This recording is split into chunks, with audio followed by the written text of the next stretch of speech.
Andreï Sakharov, né en 1921, obtient une licence de physique à l'université de Moscou, 1942, doctorat, 1953. Le plus jeune scientifique à avoir été élu à l'Académie des sciences, 1953. Décoré 3 fois de la médaille du travail socialiste. Prix Staline, 1953. Ordre de Lénine, 1953. A formulé, en collaboration avec Igor Tamm, les principes d'une réaction thermonucléaire contrôlée basée sur l'isolation du champ thermique d'un plasma à haute température. Autrement dit, c'est l'inventeur de la bombe à hydrogène. Oui, nous connaissons tous les mérites d'Andreï Dmitrievitch Sakharov. Pourquoi en parler? Nous savons tous qui il est et nous connaissons ses mérites. Mais parce qu'il vit à des kilomètres d'ici dans notre centre d'armement nucléaire depuis 15 ans et qu'il ne vient que rarement à Moscou, certains d'entre nous pourraient ignorer à quoi il ressemble. Bien. Maintenant, on sait à quoi il ressemble. Alors je repose la question, pourquoi parler de lui?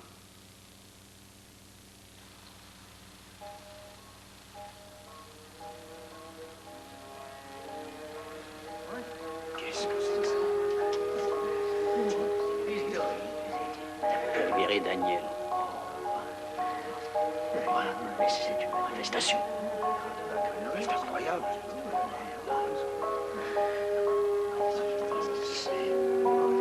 Vous avez vu? Voilà, camarades, ce qui nous paraissait important de vous montrer à propos d'Andreï Dmitrievitch Sakharov. Ils veulent savoir pourquoi. Pourquoi toi? Quand quelque chose te déplaît, tu prends ton téléphone. Tu voulais interrompre les essais dans l'atmosphère, eh bien t'as appelé Khrouchtchev. Ça n'a pas arrêté les essais. Non, mais il t'a écouté. Tu as une ligne directe avec n'importe qui dans le pays. Mais qu'est-ce qui te prend de te montrer à ces manifestations avec tous ces gens, ces gens bizarres, ces malheureux? Tu les connais personnellement? Non. Ils manifestaient pourquoi, cette fois? C'était contre le procès de 2 écrivains, Siniavski et Daniel. Mon cher ami, mais en quoi leur procès peut-il te concerner, toi? On les a condamnés. Siniavski à 7 ans de travaux forcés, Daniel à 5 ans. Qu'est-ce qu'ils avaient écrit? De la fiction, rien de grave. La fiction anti-soviétique, bien sûr. J'ai lu leurs nouvelles, Yuli. Tu te souviens de ce qui s'est passé sous Staline, de ce qu'ils ont fait pour faire taire la population? Je me souviens aussi que tu as signé une pétition contre la réhabilitation de Staline. Tu n'arrêtes pas de signer des pétitions. Est-ce que tu m'as protégé sans m'en parler? Malgré mon manque d'influence, oui, je t'ai protégé. Mais je te préviens, Andrei, je ne pourrai rien pour toi si tu vas trop loin. Méfie-toi, Andreï Dmitrievitch. Tu es le plus grand physicien au monde. Et tu as des choses beaucoup plus importantes à faire dans la vie. Tu sais, les ennuis, je ne les cherche pas. Tu ne cherches pas non plus à les éviter. Rentre chez toi, pour un mois. Il peut bien se passer de toi un peu, non? Reste avec Lavdia et repose-toi. J'ai demandé un train pour midi aujourd'hui. Je rentre pas en voiture? Tu sais ce qui risquerait de m'arriver si je te laissais avoir un accident? Je vais demander que la voiture t'attende à la gare de Moscou. Mikhail te conduira chez toi.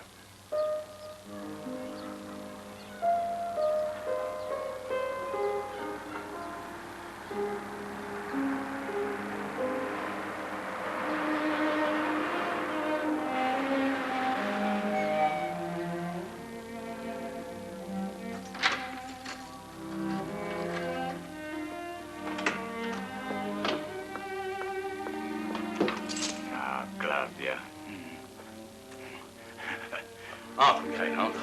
Un peu de thé avant de partir? Non, merci beaucoup.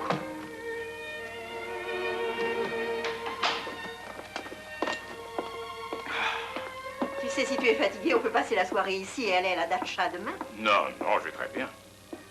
Et si on sortait ce soir?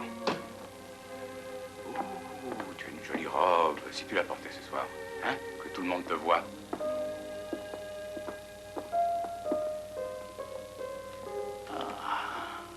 Toujours des maux de tête? Par intermittence. T'as vu un médecin? Non. Oh, c'est pas sérieux, Claudia. Il faut que tu vois un médecin. Je t'y conduis demain. Nous verrons. Alors, qu'est-ce qu'on fait? Un film? Oh, tu sais, on voit des tas de films au centre, hein, j'en ai assez. Si on allait au concert? Rostropovitch. Ah. Non, il est 4 heures. Tu crois qu'on a une chance d'avoir des billets? Oui, il suffira de donner ton nom.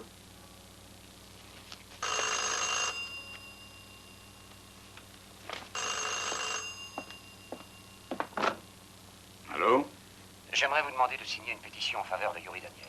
Où puis-je vous voir? Ici, Chez vous? bien sûr. Quand? Maintenant, ça m'arrangerait. Vous vous appelez? Pavel Leontiev. Entendu. Au revoir. Qui c'était? Quelqu'un qui a quelque chose à me montrer. Je voudrais ma signature. Pourquoi? Une pétition. Pas de pétition. Claudia, si tu savais ce que ça représente. Non plus de pétition. Oui, j'ai lu les nouvelles de Daniel. Elles m'ont beaucoup plu. Daniel est en mauvaise santé et on a très peur, sa femme et ses enfants en particulier. Ses travaux forcés dans le Nord, il n'y survivra pas. Si on arrivait à faire modifier le régime de travail forcé en régime de travail normal. Je peux voir la pétition? André, c'est l'heure d'aller au concert. Ah. 5 minutes. Alors, quand est-ce que je peux vous revoir? À 9 h demain matin. Ensuite, nous devons aller à la campagne.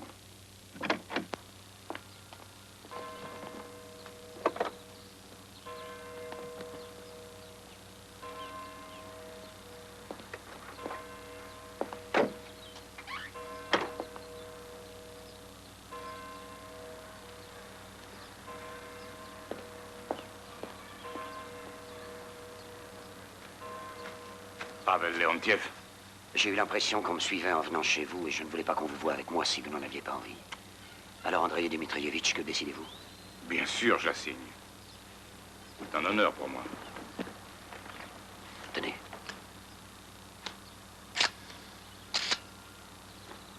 Madame Daniel vous en sera très reconnaissante. Merci.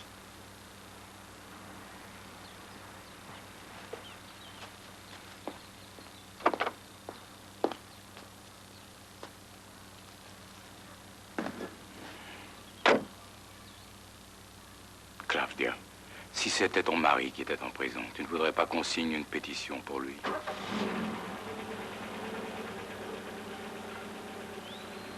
Allez, Mikhail.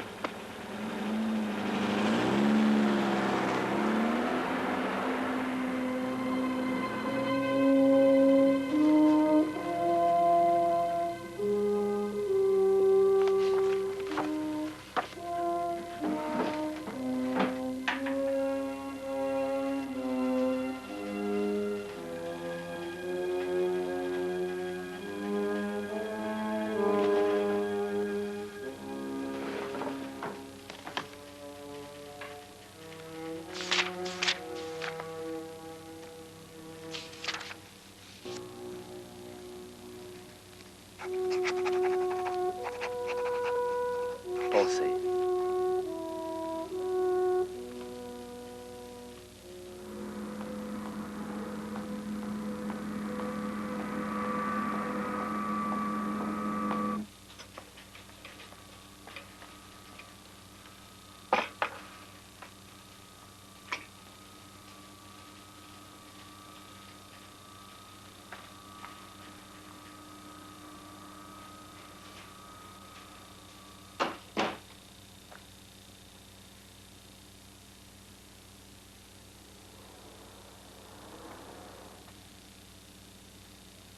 Et quelles sont tes pensées aujourd'hui, Andrei Dmitrievitch? Aucune défense n'est possible. Aucun abri, aucun système antibalistique.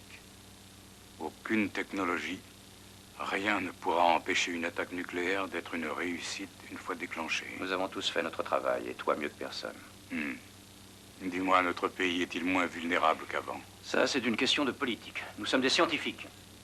Nous sommes des inventeurs, aux experts de décider de se servir ou non de nos inventions. Oui, mais s'ils savaient ce que nous savons à propos des dangers... Et qu'est-ce qu'ils feraient? Ils ne fabriqueraient plus d'armes, et que feraient-ils, d'après toi? S'ils se rendent compte qu'une guerre nucléaire n'est pas envisageable, peut-être qu'ils discuteront avec l'Ouest. Je t'en prie, arrête de rêver. Tu ne sais même pas de quoi tu parles. Non, je regrette, Andrei Dmitrievitch. Je t'avais dit que je te protégerais tant que j'en serais capable, mais qu'il y avait des limites. Je te l'avais dit, n'est-ce pas? Tu l'avais dit. À partir de maintenant, tu continues à travailler, mais tu ne seras plus directeur adjoint. Quant à ton salaire, au lieu de 1000 roubles, il sera diminué de moitié.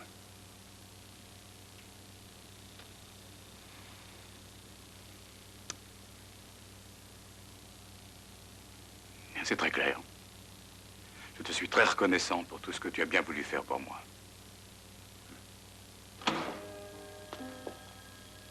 Claudia.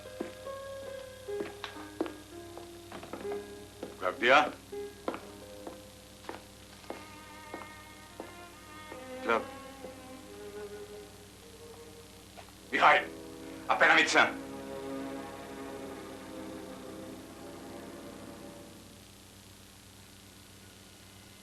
Il y a un espoir.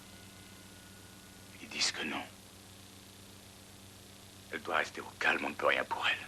Le moment est mal choisi pour parler. Non, non, ça fait rien. Tant qu'on ne parle pas fort.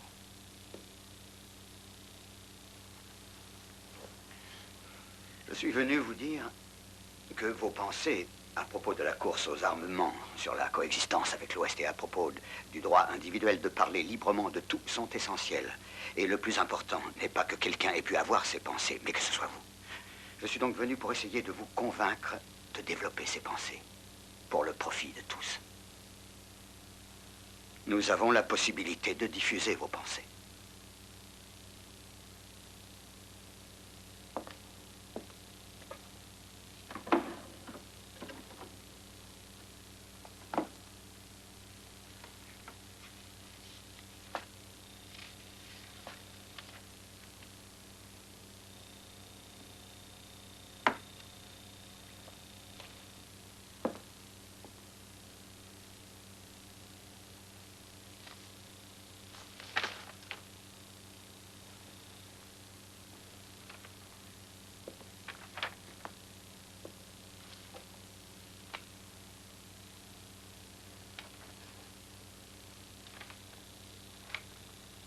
Peut-on les montrer à des sympathisants, Andrei Dmitrievitch, en disant que vous en êtes l'auteur? Oui. J'en fais faire une copie et je vous le ramène dans 8 jours. On doit tout taper à la machine à écrire. Ça fait qu'on ne peut en avoir que 4 ou 5 à la fois. Il n'y a pas que la bureaucratie soviétique qui soit inefficace. Mais nous avons une photocopieuse au centre de recherche. Ne faites confiance à personne. J'ai une secrétaire qui travaille pour moi depuis plus de 15 ans. J'ai écrit ça et j'en ai pas honte. D'abord, j'en fais une copie.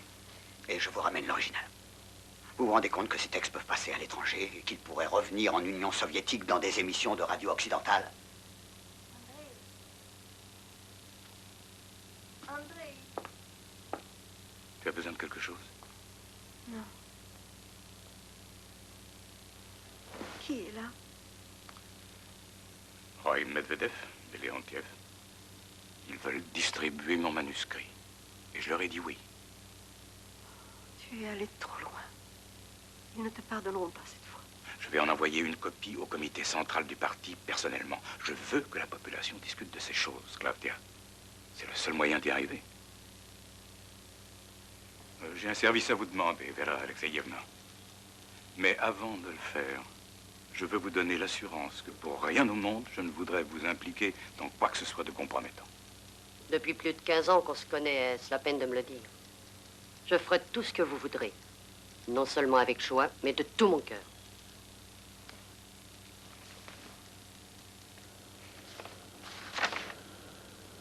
Il n'y a aucun doute, vous avez eu raison de m'apporter ce document.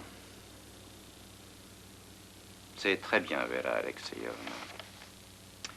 Je ne l'oublierai pas, soyez-en sûr. Il a dit qu'il voulait le remettre au comité central du parti personnellement. Je savais que vous en auriez une copie tôt ou tard. Vous dénoncez les dirigeants et leurs privilèges alors que vous bénéficiez des mêmes privilèges.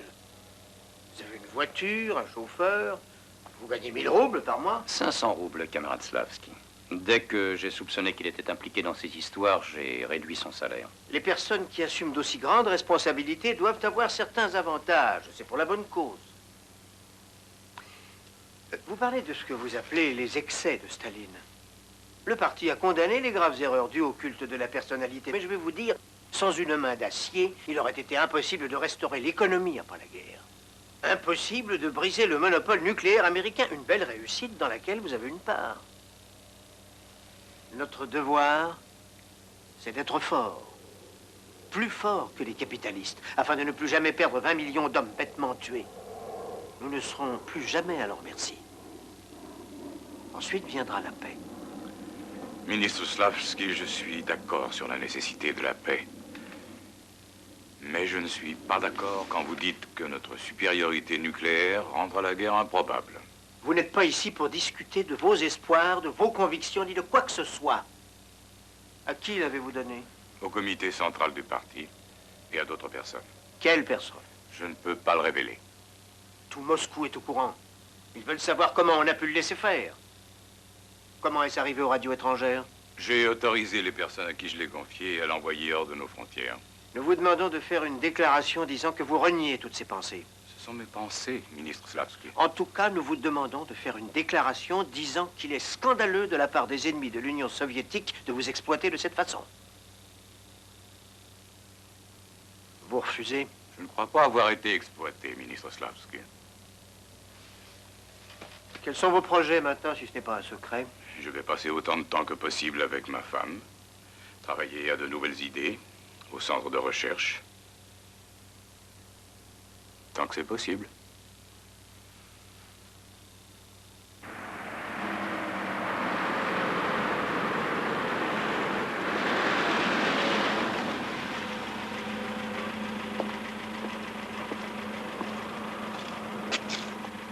Montrez-moi vos papiers, s'il vous plaît.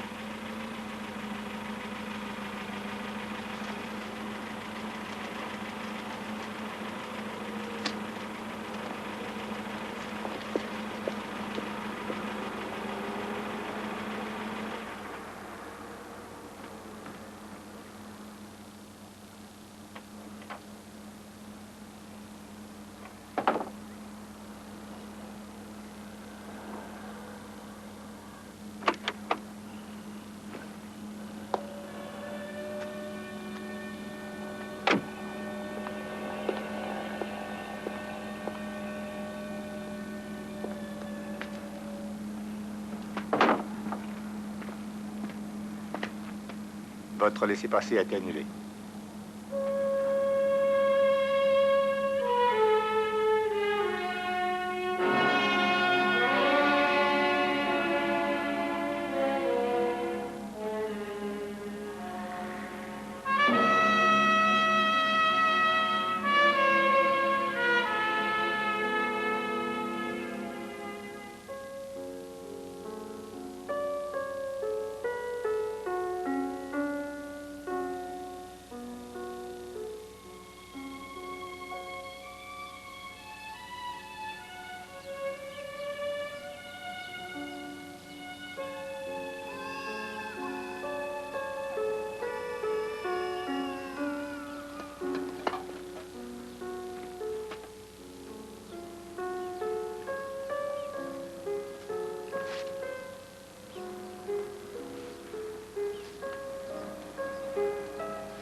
Nous devons vous parler de toute urgence. Voilà, Valérie Chalit. Vous connaissez mon frère, Zorès? L'historien, le biologiste. Vous avez signé sa pétition contre la réhabilitation de Staline. Oui, bien sûr, je le connais, je le respecte beaucoup. Ils sont venus chez lui ce matin. Ils l'ont emmené. Et ils l'ont enfermé dans un asile d'aliénés.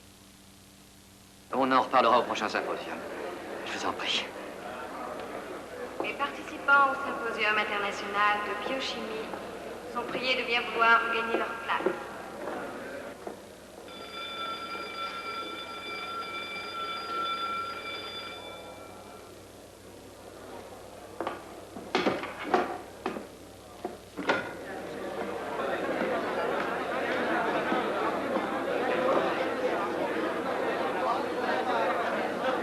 Je suis l'académicien Andrei Dmitrievitch Sakharov.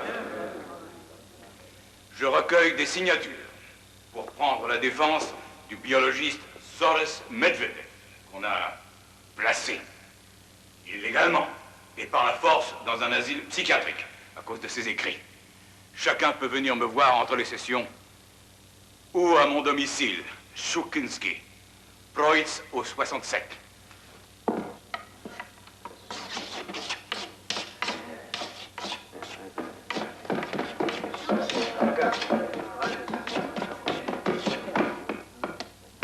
Il Il est absolument inadmissible de mêler science et politique comme Sakharov l'a fait.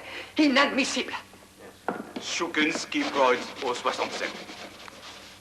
Je vous attends dans le couloir à côté avec la pétition. Merci.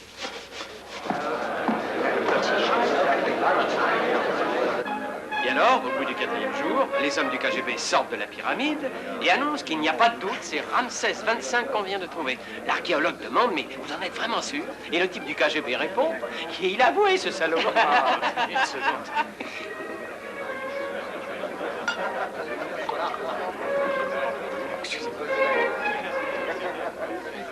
Entrez, je vous en prie. Merci, j'ai amené la pétition. On sait ce que vous avez fait à l'Institut ce matin. Ludmilla. Ludmilla. Nous nous appelons par nos prénoms à cause des... Évidemment, l'idéal, ce serait qu'on ne s'appelle pas, mais quand on se voit, on est tellement heureux. Qu'on finit par oublier Sergueï. Sergueï. Pavel, bonjour. Pavel. Et ma femme, Vera. Vera. Et Yelena. Yelena. Oui, bonsoir. Vous allez bien? Oui, combien de signatures avez-vous eu? 3 ce matin à l'Institut. C'est pas mal. Ensuite, 3 personnes sont passées pour signer à l'appartement. Oh, très bien. Et ensuite, 2 autres sont venus, pas pour signer, mais pour me demander d'être présent à une réunion avec le ministre de la Santé demain. Le ministre de la Santé. Si vous agissez contre l'État soviétique, vous êtes soit un criminel, soit un fou. On n'est pas des criminels, par conséquent. Pavel Léontiev, le divan. Non, non, je vous en prie pas moi. Je suis toujours resté dans la légalité. J'ai respecté la Constitution à la lettre. Seuls les anormaux respectent la Constitution à la lettre. Vous vivez dans un monde irréel que vous avez inventé. Vous êtes fous, c'est certain. Alors qu'on l'enferme. Fermez-le à l'asile. À l'asile. C'est pas légal, ça. J'ai jamais rien fait de mal. Non, non, vous ne reconnaissez pas la nature criminelle de vos actes. Vous ne pouvez donc pas en répondre, et donc vous êtes fou. Alors qu'on l'enferme. Je vous dis que je ne suis pas fou. Il me harcèle depuis ma première manifestation, alors évidemment j'ai peur. On vous harcèle? Qui vous harcèle? Le KGB. Ils me suivent partout, ils me photographient. Les gens normaux ne disent rien, ça ne leur cause aucun problème. Mais vous vous sentez harcelé. C'est de la paranoïa. Pour son bien qu'on l'enferme. Tout ça, c'est parce que je ne suis pas d'accord avec l'État. Exactement. Vous êtes en conflit avec la société. Certains de nos plus grands dirigeants socialistes étaient en conflit avec la société. Lénine lui-même l'était. Vous compareriez-vous à Lénine? Mais c'est de la folie des grandeurs, il est fou. C'est certain qu'on l'enferme. Qu'on l'enferme. Non. Quelqu'un peut-il nous suggérer un traitement? Les drogues. Isolation. Ou la prison. Ou la toile. Qu'est-ce que c'est, la toile? Ils enveloppent le patient très serré dans de la toile. Ensuite, ils le plongent dans de l'eau froide. En séchant, la toile rétrécit. Les côtes sont lentement broyées. Il paraît que c'est atroce. Un toast. Un toast. Buvons à la réussite de notre impossible cause. À notre impossible cause.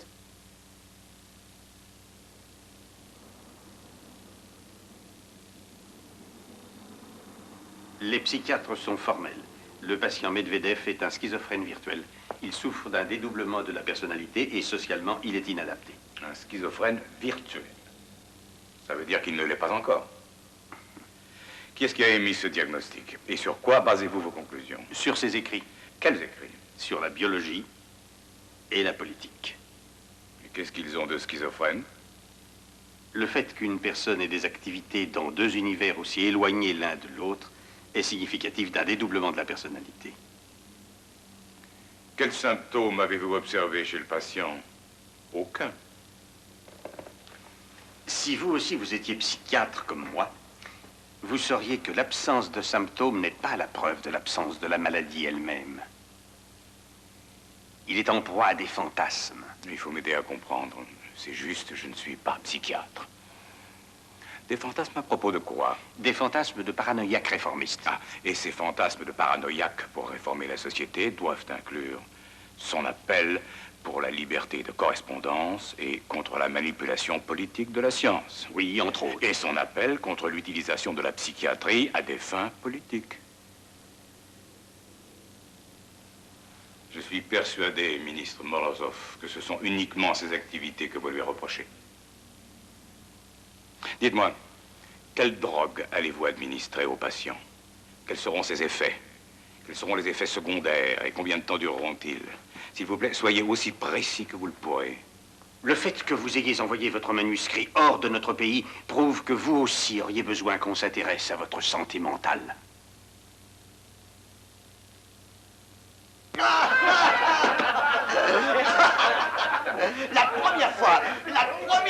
C'est la première fois qu'ils sont obligés de céder, c'est historique.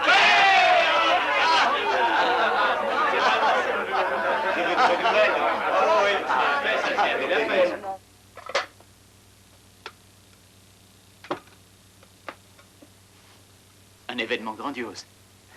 Tout Moscou va en entendre parler. Et oui, l'ennui quand on travaille avec nous, c'est qu'une mission se termine à peine qu'aussitôt on vous tombe dessus avec autre chose. Il y a tellement à faire. Vous avez de gros avantages sur nous, Andrei Dmitrievitch. Vous êtes académicien, ça veut dire qu'ils ont officiellement bonne opinion de vous. Vous êtes le père de la bombe, ils vous en sont reconnaissants, et vous êtes l'un des leurs. Ils ne peuvent pas dire que vous êtes mécontent aux Juifs. Donc, votre aide nous serait précieuse. Aidez-nous à fonder ce qui n'a jamais existé en Union soviétique. Un comité des droits de l'homme. C'est vous qui le dirigerez, avec nous.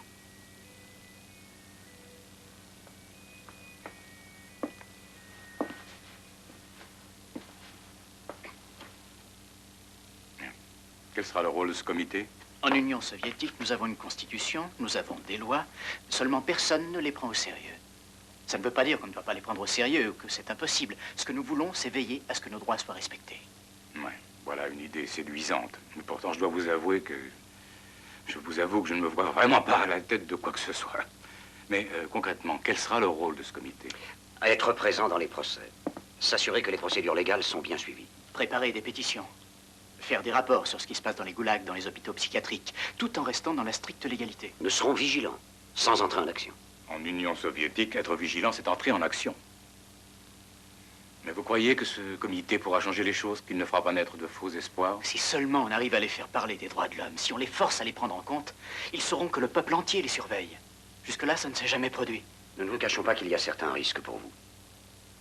Vous avez le temps de réfléchir. Il y a un procès à Kalouga dans 15 jours.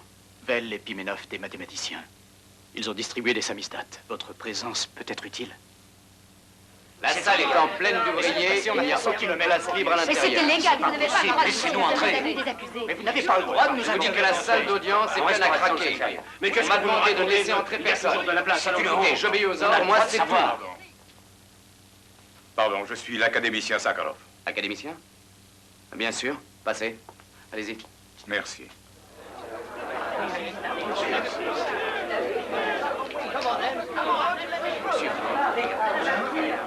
Nous revendiquons nos droits.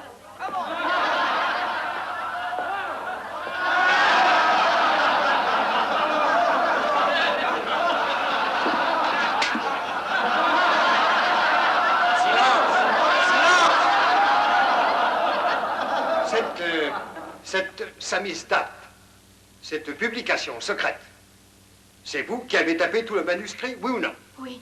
Pourtant, vous aviez certainement remarqué son caractère anti-soviétique. J'avais bien remarqué, oui, mais si elle... N'avez-vous pas tapé cette phrase anti-soviétique ici, en URSS? Il y avait des camps qui surpassaient ceux d'Hitler en horreur. Il faudrait remettre la phrase dans son contexte. Quant à savoir si c'est anti-soviétique ou non, je n'en sais rien. Dans votre déposition, au cours de l'enquête, vous avez eu une opinion plus précise. Non, c'est impossible. Je n'ai jamais fait de telle déposition. Cette signature, est-ce la vôtre? Oui, oui, oui. Mais il faut terminer la phrase. Écoutez, pourquoi vous ne lisez pas toute la phrase? C'est facile de... Silence! La Cour lira votre témoignage de la façon qu'elle jugera nécessaire. C'est tout. Il est l'heure d'aller déjeuner. Tu verras la prochaine session.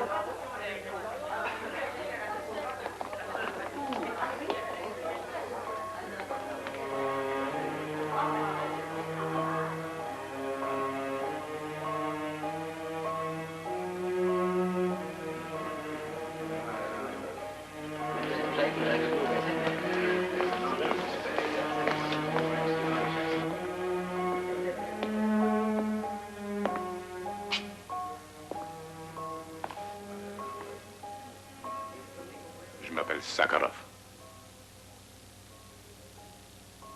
Du courage. Vous avez beaucoup d'amis ici.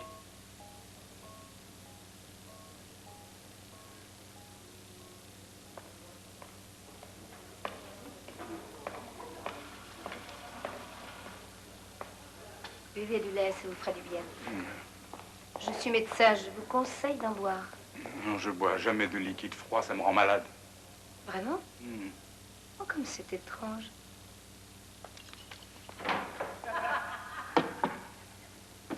Est-ce que tous les procès sont comme ça? Tous les procès de dissidents, oui. Il n'y a que des policiers dans la salle d'audience. Mais pourquoi est-ce qu'ils font ça? Eh bien, c'est leur prétexte pour que les accusés n'invitent pas leur famille. Pourquoi? Ils ne veulent pas que le public voie ce qu'ils font. La vraie raison, c'est que ça crée une atmosphère. On la sent même quand tout le monde se tait. Ils applaudissent le verdict de culpabilité. Le peuple doit acclamer la sentence, le peuple a le droit de parler. On dirait que vous avez assisté à de nombreux procès. Quelques-uns. Et ça sert à quelque chose? Ça sert, mais à quoi? Nous venons parce que c'est nécessaire. Et eux, qu'est-ce qui les attend? 5 ans, 7, 10 ans. C'est très gentil ce que vous avez fait tout à l'heure. Vous y retournerez après déjeuner? Je crois que oui. Parfait.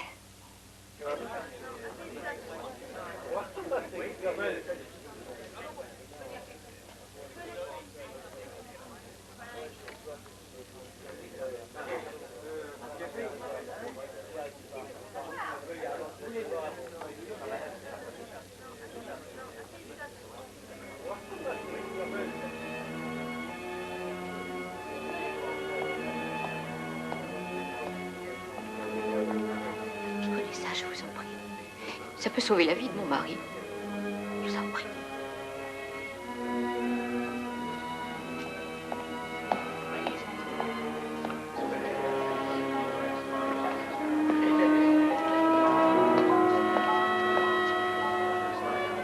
Pardon? C'est ce que je disais tout à l'heure. Ça peut aller de 5 ans à 10 ans, enfin, je m'en être certaine. Je peux vous dire un mot?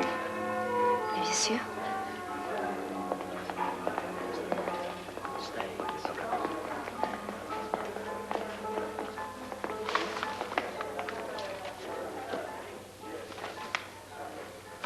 Il faut le faire porter à Moscou immédiatement. Tout de suite. Vous voulez nous aider? Cachez-le et filez en vitesse. Allez-y.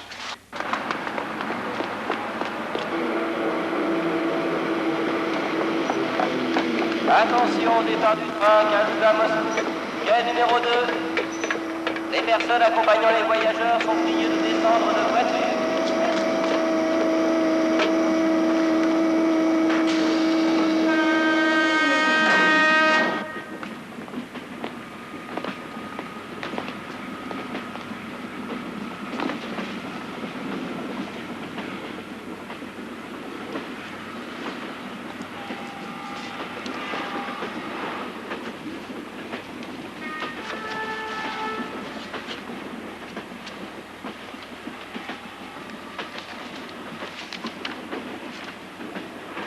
Elle a dit que ça pourrait sauver son mari. Bien, ça pourrait servir de base pour faire appel. Ils perdront certainement aussi en appel, mais qui peut dire? Peut-être pas, peut-être pas. Qu'est-ce que vous allez en faire? Je vais le taper à la machine et je le ramènerai au tribunal demain. Mais c'est pas trop dangereux pour vous? Mais je vais le leur rendre très discrètement. Hein? Vous avez très bien fait. Je m'appelle Elena Bonner, on s'est vu chez Valérie. À la réussite de notre impossible cause. Oh, vous semblez nous aimer, pourquoi? Je m'intéresse aux mêmes choses que vous. Hmm? Quoique je ne connaisse pas vraiment le groupe. Pas encore.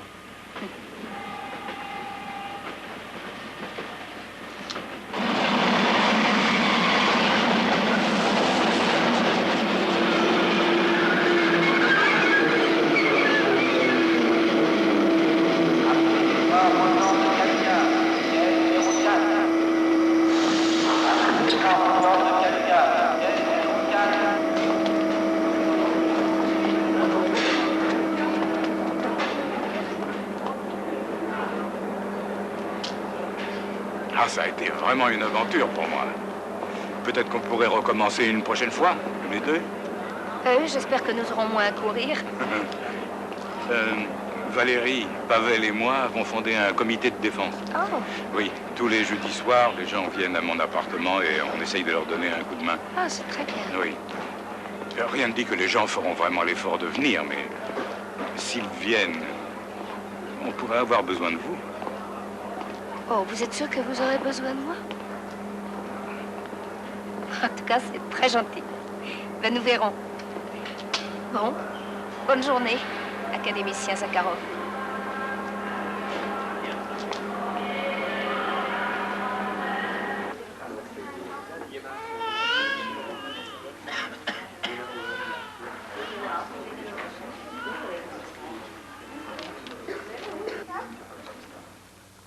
Donc, aussitôt après avoir sollicité un visa de sortie, vos enfants ont été battus après l'école et la police a refusé de les protéger parce que, selon eux, vous aviez renoncé à votre citoyenneté, c'est ça? C'est ça. Eh bien. En 1944, ils ont déporté 200 000 personnes, toutes tartares, en Asie centrale.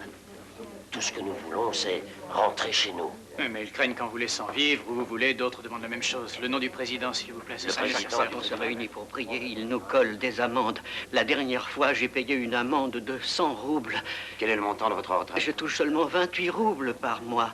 Et parfois, ils déduisent ces sommes de votre retraite à la source. Oui. Après son arrestation, que lui est-il arrivé? Ils l'ont envoyé à Orial. À l'hôpital psychiatrique, il a entamé une grève de la faim. Ils ont commencé à lui administrer de l'aminazine en injection, le maximum tolérable.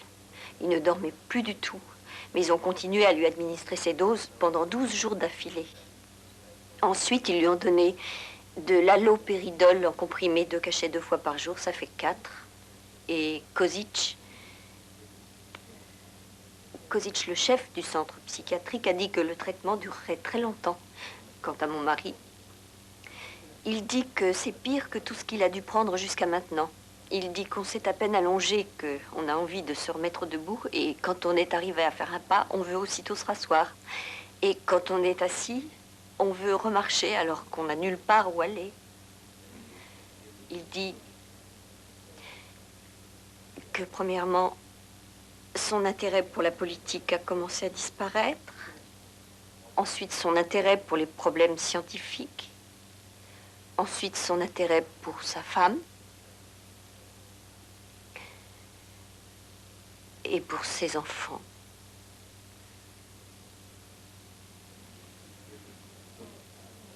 On va faire une pétition. Je suis sûr que ce soir, nous aurons 50 signatures. Et j'essaierai de voir ce Kozic personnellement.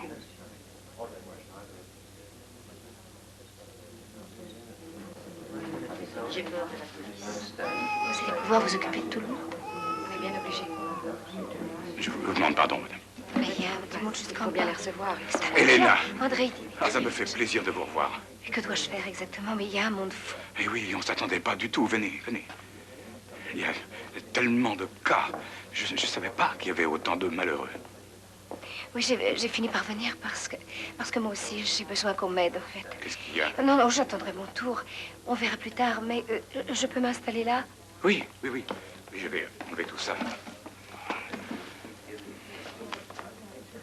Ça ira? Hein? Oui, c'est à qui le tour? Merci. Allez, excusez-moi.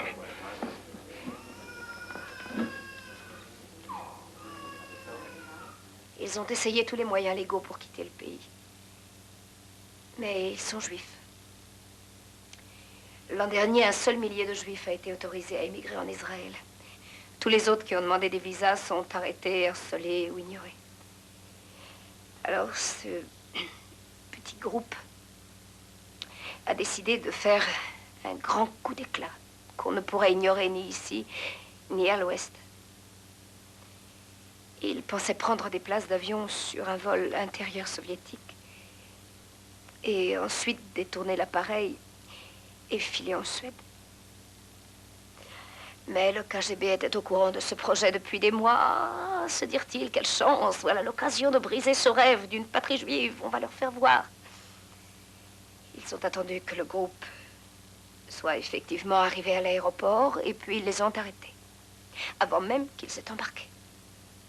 Ensuite, les autorités ont élargi l'interprétation de la loi. Et on les a accusés de trahison. De trahison? C'est le seul délit qui soit passible de la peine de mort. On a autorisé certains des parents des accusés à assister au procès. J'ai menti. J'ai dit que j'étais la tante d'Edouard Kuznetsov.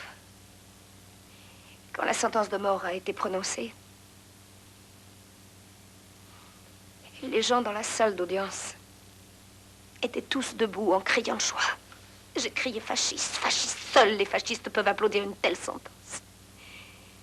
J'ai frappé un type au moins, il a cessé d'applaudir. Il fait froid chez vous.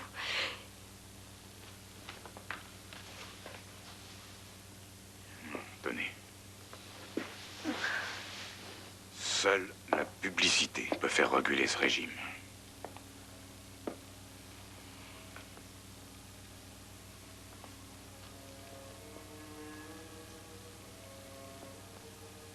Je connais Brejnev suffisamment pour lui envoyer un télégramme.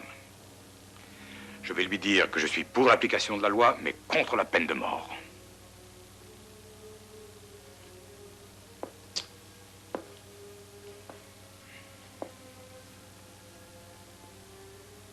Pourriez-vous faire parvenir une lettre au président Nixon? Peut-être par l'un des correspondants américains. Oui. Le président Nixon fera appel à Podgorny. Ensuite, je me demande si c'est une bonne idée, mais les terroristes basques ont été condamnés à mort. Est-ce qu'on ne pourrait pas lier les deux affaires? Parce que si tout le monde pouvait faire pression sur Franco pour qu'ils commuent leur peine de mort, est-ce que notre gouvernement pourrait faire moins? Quand doivent-ils passer en appel? Dans 9 semaines. Bon, ça nous donne du temps. Nous commencerons demain. Alors maintenant, je vous ramène chez vous. Il faut vous reposer, hein?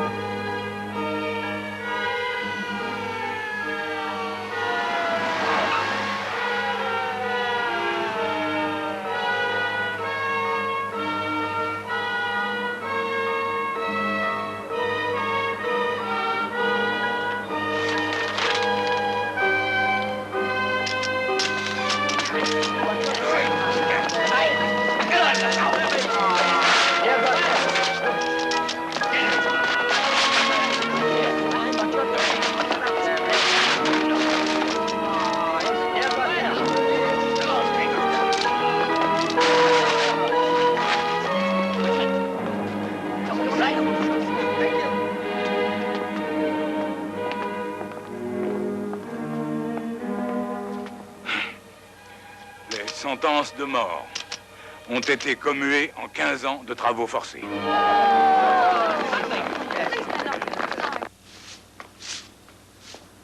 J'aurai 50 ans le mois prochain. Donc, je vais avoir droit à une retraite du groupe 2. Quoi, vous avez été blessé à la guerre? Oui, à l'œil, là. C'est grave? Ils disent que la cécité me guette, mais c'est pas encore là. J'ai pensé que je devrais peut-être arrêter de faire ces pétitions et ces manifs et passer le reste de mes jours avec mes enfants et mes petits-enfants. Qu'en dites-vous? Oh, je crois que vous devriez passer autant de temps que possible avec votre famille et autant de temps que possible à faire ce que vous faites, parce que vous le faites mieux que n'importe qui. Merci. J'ignorais que vous aviez des enfants. 2. Ils sont étudiants. Mon fils, c'est Alyosha, et ma fille, c'est Tania. Elle est mariée à un jeune homme charmant, qui est également très actif dans le mouvement. Que fait votre époux? Mon ex-époux. Il est médecin. À Leningrad.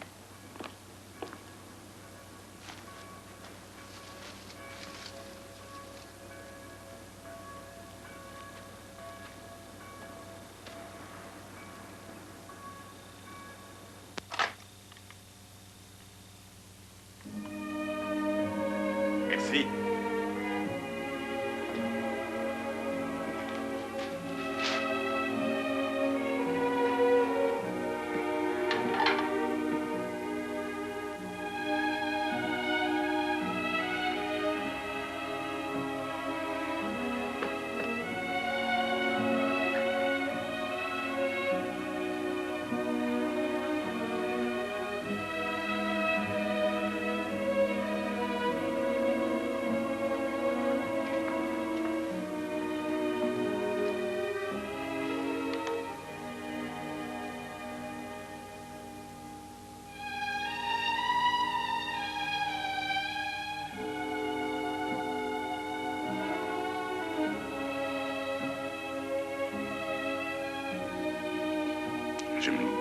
yeux. J'espère qu'il ne leur arrivera rien.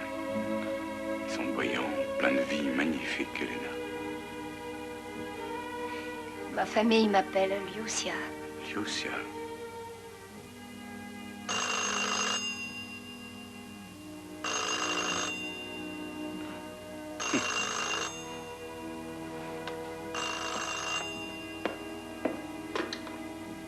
Allô? Nous arrivons. Il fouille l'appartement de Valérie.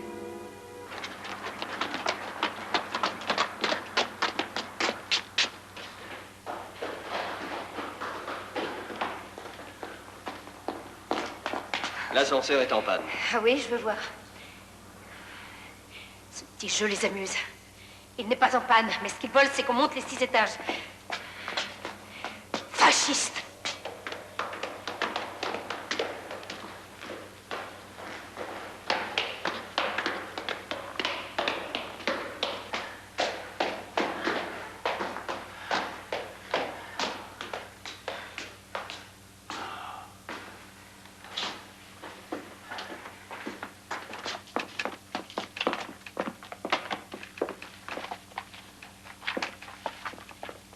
Ils prennent tous les dossiers du comité.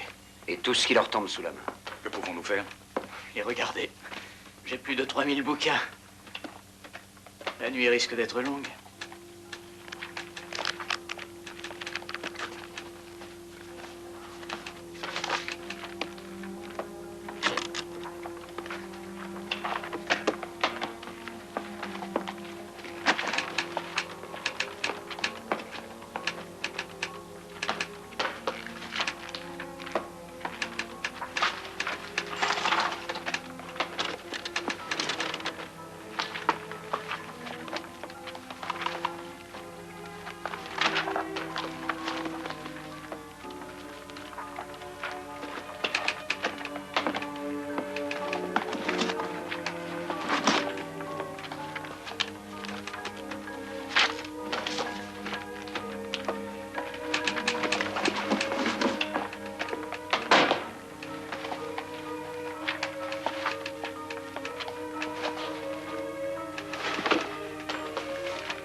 J'aimerais te présenter à ma famille. Lucia. 2 personnes qui sont si différentes. Lui est silencieux, contemplatif, intellectuel. Elle, pas du tout. Non. Il a passé son existence à l'abri du monde qui l'entourait. Et elle, au milieu des tracas quotidiens. Lui vient d'une famille de prêtres et de l'intelligentsia. Elle est à moitié juive et a été éduquée en communiste active. Autre chose? Oui, il aime manger chaud. Tu crois qu'ils ont un avenir, tous les deux? Bon, ça suffit.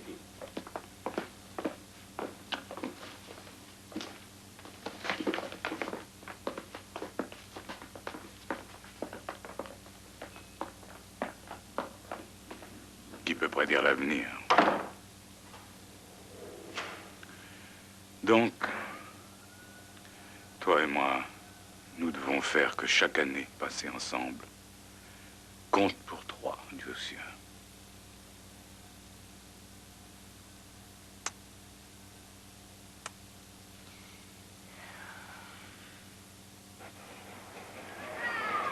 Andrei Dmitrievitch, j'aimerais te présenter à ma mère, Rouf Grégorievna. Comment allez-vous? Très bien, et vous? Et où est-ce qu'ils sont passés tous... Alyosha? Ah, tu es là. Viens que je te présente. Andrei Dmitrievitch, mon fils. Alyosha Ivanovitch Semyenov. Très heureux. Très heureux. Voici mon gendre, Ephraim Yankelevitch. Très heureux, monsieur. Et Tania? Content de vous connaître. Viens, ma chérie. Voilà ma fille. Tania Ivanovna. Je te présente son petit bébé. Oh, le bébé. Et où il est l'autre? Ok. Oh, viens. Voilà. J'aimerais te présenter mon ami le plus cher et il est très gentil. Embrasse-le. Oh, oui. Non seulement Andrei Dmitrievitch est le meilleur ami de grand-mère, mais c'est aussi un très grand savant. Tu sais ce que ça veut dire? Non. Ça veut dire que je sais faire les additions. D'abord, j'ai ajouté à ma vie la femme la plus merveilleuse qui soit, et maintenant, avec un peu de chance, je t'y ajouterai, toi aussi. Bonner, Elena Georgievna, Sakharov Andrei Dmitrievitch, vous avez fait enregistrer une demande en vue de vous marier. Avez-vous mûrement réfléchi à votre décision? Oui. Dans ce cas, veuillez signer le registre des mariages. En vertu des pouvoirs qui me sont conférés, je vous déclare mari et femme. Et je vous souhaite de longues années de bonheur. Souvenez-vous que la famille soviétique est le microcosme de notre société. Aimez-vous et respectez-vous. Maintenant, vous pouvez féliciter les nouveaux mariés.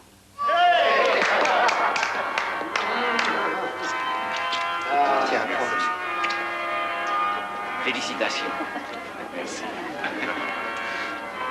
Où est-ce qu'ils passent leur lune de miel? Ils s'envolent pour Kiev ce soir. Ils vont voir Victor Niklovski à propos de l'affaire Godsby. Ils ne vont pas à la manifestation? Oh, mais nous y viendrons.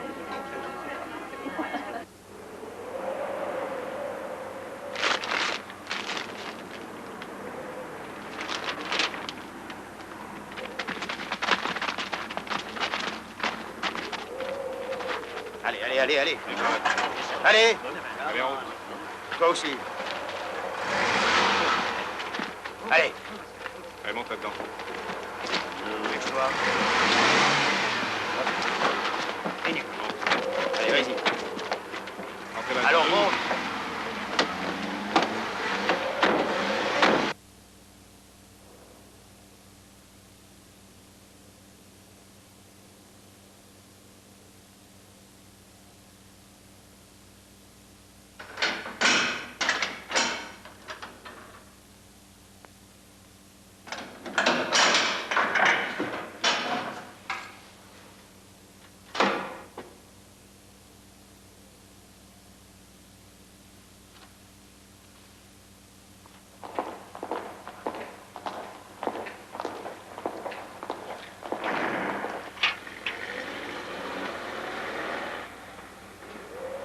Première arrestation. Vous savez ce qui est le plus dur? C'est pas d'être enfermé, c'est de ne pas savoir si nous laisserons sortir. Simple avertissement. Une petite carte de visite du KGB. 4 heures. On ne doit pas être très important à leurs yeux. Heureusement que Lyusia était malade ce matin. Rentrons. Celui-là, comment on va l'appeler? Un oiseau-chèvre. Ah, ouais. Papa oiseau-chèvre, maman oiseau-chèvre, Mathia et Anya oiseau-chèvre. Ça en fait combien? 4. Oui, et maintenant on va en dessiner un pour Anya. Alors là, ça c'est la queue. Ça c'est le bec. Il a une drôle de tête, ton bec. Oui, on sait plus très bien où elle était, où la queue. Je vais recommencer. Dessiner le grand-père et la grand-mère oiseau-chèvre. Le magazine, En essayant. tu lui as envoyé? Oui. Bon, alors maintenant, le grand-père fait une belle crête sur la tête, les pointus. C'est qui, lui? Qu'est-ce qu'il y a? Les salauds! Écoute, tu vas m'en dessiner un rien que pour moi, hein, et quand je renvoyé reviendrai, quelqu'un. j'essaierai de trouver ce que c'est.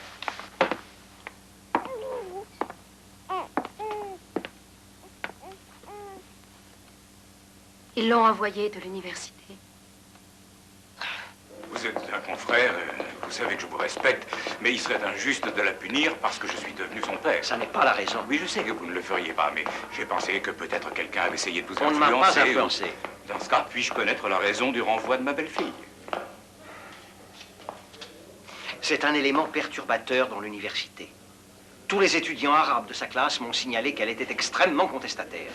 Dean Fedorenko, il n'y a aucun étudiant arabe dans ma classe. Vous voyez bien. Très contestataire.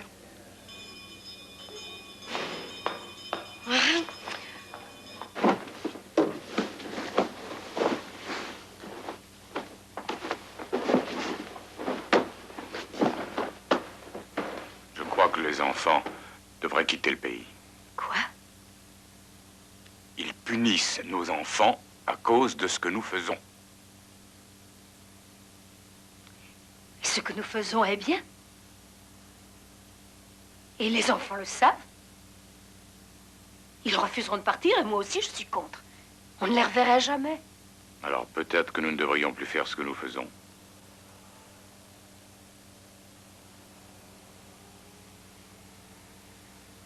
Ça ne les empêcherait pas de punir les enfants des autres.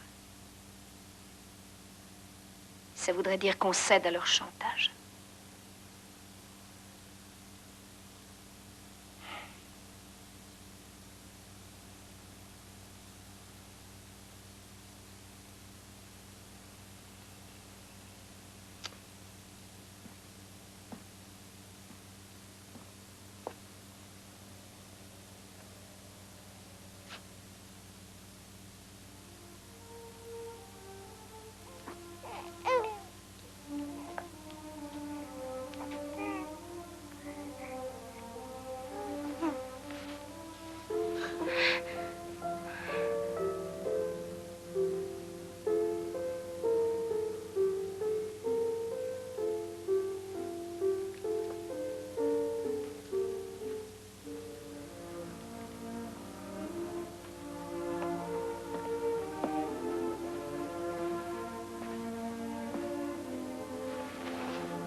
Tu as raison.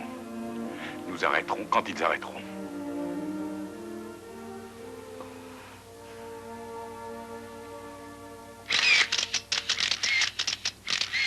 Non, plus de flash, s'il vous plaît. Ma femme ne le supporte pas, elle a les yeux très fragiles. Et puis personne ne tient à savoir quelle tête nous avons. Hein? Bien. Nous commençons par quoi? Monsieur Sakharov, quels sont les défauts principaux que vous voyez dans la société soviétique actuelle? Oh, le manque de liberté, très certainement. Le maintien de bonnes apparences pour cacher une situation extrêmement défavorable. Une société en déclin. Êtes-vous pour une coopération Est-Ouest qui conduirait, on l'espère, à une détente réelle entre les deux blocs? Une détente, sans une démocratisation en Union soviétique. Une détente dans laquelle l'Ouest accepterait effectivement les règles du jeu soviétique serait dangereuse. Ce serait une capitulation face au pouvoir soviétique qui outrepasse ses pouvoirs ou pas. Je crois qu'une évolution de ce type serait dangereuse parce qu'elle signifierait cultiver l'isolation d'un pays où n'importe quel événement peut être occulté au reste du monde. Un pays qui porte un masque, qui cache son vrai visage. Mais que peut-on faire pour changer le système soviétique? Oh, pratiquement rien. Pourquoi? Parce que moins un pays accorde de liberté, et plus il accroît sa capacité à se maintenir en place. Monsieur Sakharov, n'avez-vous aucune crainte pour votre santé et votre liberté, du fait de vos activités? Non, pour moi-même, non. Mais pour les membres de la famille de ma femme, c'est vraiment la chose la plus pénible. Parce qu'il s'agit de véritables risques, et qu'ils se rapprochent de nous.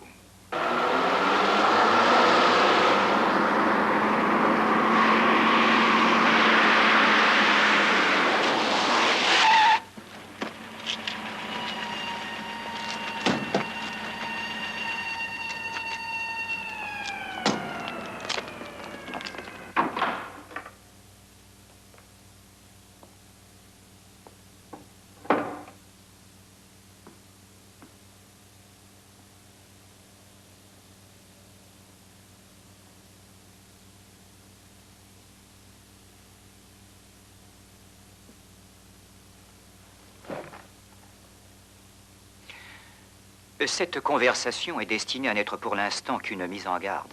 Veuillez m'écouter attentivement en me faisant grâce de vos commentaires. Quand vous avez commencé, il y a quelques années, à vous engager dans une activité publique, nous pensions que vous exprimeriez vos opinions à propos de certains de nos défauts, comme vous les appelez, sans attaquer les fondements même du système sociopolitique soviétique.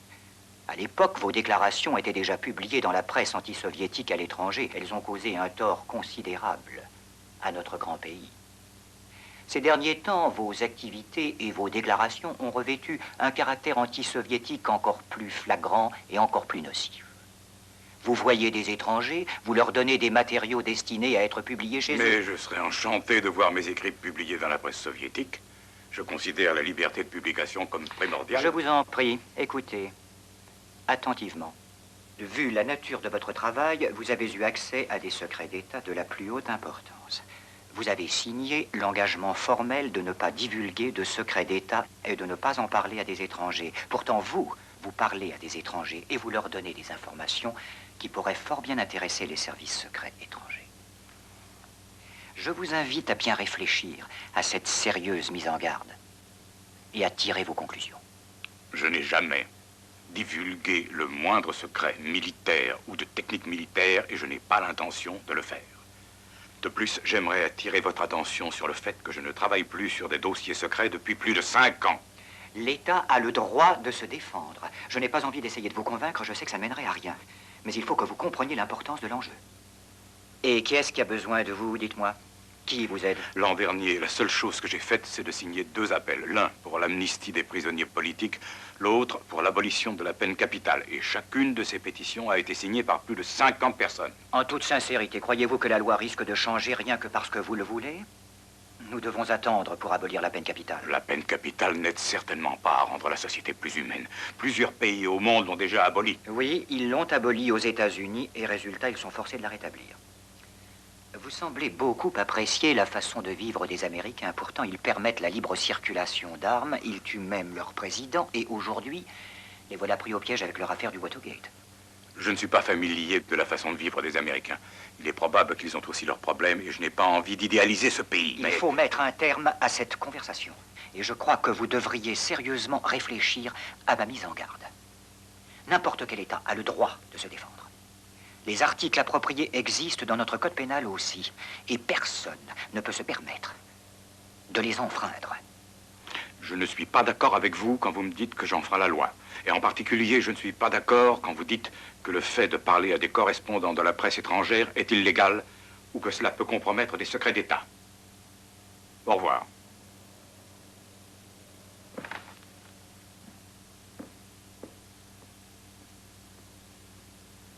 Au revoir.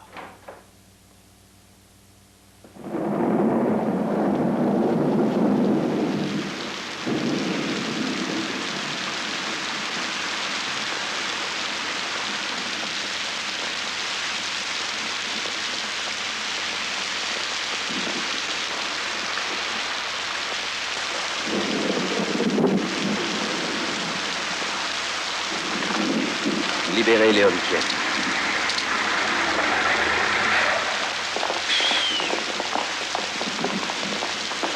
J'ai entendu parler de toi. Sale traître! On devrait vous enfermer chez les fous, toi et ta pute. Qu'est-ce que t'as à répondre à ça, hein? Maintenant, frappe-moi! Allez, frappe-moi! Je serai la dernière femme que tu frappes. Mais j'ai pas fait la guerre pour me faire emmerder par un salopard comme toi. On vous aura prévenu. On vous aura tous prévenu. Est-ce que ça va? Oui, hein? Ça va? Pardon. Où étais-tu passé? Tu as vu? Est-ce que nous pouvons en parler, Andrei Dmitrievitch? Oui, bien sûr. Je suis invité à aller aux États-Unis pour donner une série de conférences à l'université de Georgetown sur les droits de l'homme en Union soviétique. Ah. Mais papa, tu sais bien qu'ils ne te laisseront jamais partir. J'ai l'autorisation. Je vais avoir un visa. Ils te laissent partir? Bon, j'y crois pas. Pourquoi te laisserait-il partir? Pour montrer au monde qu'ils n'ont pas peur des critiques, peut-être. Ils laissent ma femme m'accompagner. Vera, elle aussi. C'est incroyable, je sais. Incroyable. Pavel Leontiev est jugé, nous, on n'arrête pas de nous menacer, ça ne tient pas debout. Ça ne rime à rien, cette histoire. Et toi, tu comprends? Pas vraiment. Mais ils te retireront ta citoyenneté, tu ne reviendras pas? Tu veux revenir ou pas? Oui, bien sûr que oui, je suis russe. Eh bien, reste. On a besoin de toi ici. Pardonne-moi, Valérie, mais il faut que je te demande une chose. As-tu fait des promesses sur ce que tu dois dire en Amérique s'il te laisse partir? Non. Pourquoi te laisse-t-il partir alors? Pourquoi toi? Mais je n'en sais rien pour prouver quelque chose. Ou pour se débarrasser de moi pour quelque temps. Mais tu ne peux pas déserter, tu dois tenir ton engagement en restant. Andreï Dmitrievitch, nous ignorons pourquoi ils font ces choses. C'est peut-être pour semer la discorde entre nous, c'est possible. Il renvoie notre fille Tania de l'université. Ephraim a perdu son emploi, il le laisse partir. André, il sera utile en Amérique aussi. Il leur dira. Il leur dira.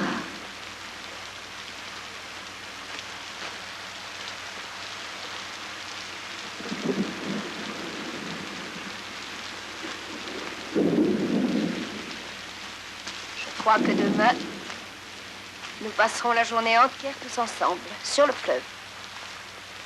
Cher, mais enfin, qu'est-ce que tu me racontes? Demain matin, je dois rendre visite à mes vieux amis académiciens et leur demander de nous aider. Ça peut attendre lundi, peut-être. Et puis enfin, tu as vu ce temps, il pleut depuis presque une semaine. Mais demain, le soleil brillera. Je te le promets. On emmènera toute la famille. Alyosha et sa petite amie que tu trouves si jolie. Et nous passerons la journée sur le fleuve.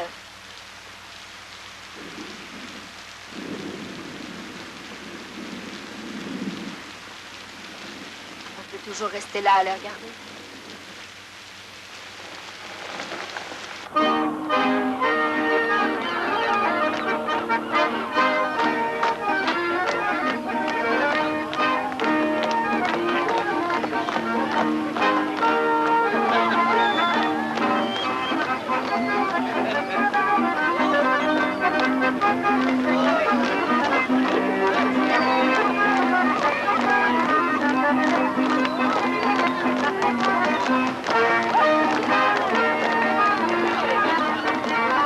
Tu viens danser? Non.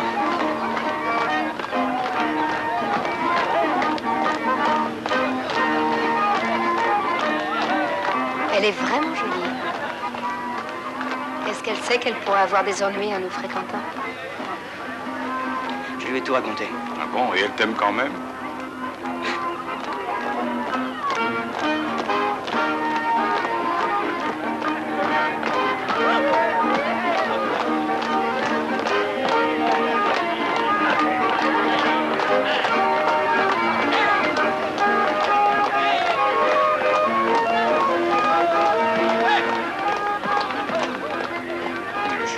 Mets tes lunettes, il y a trop de lumière.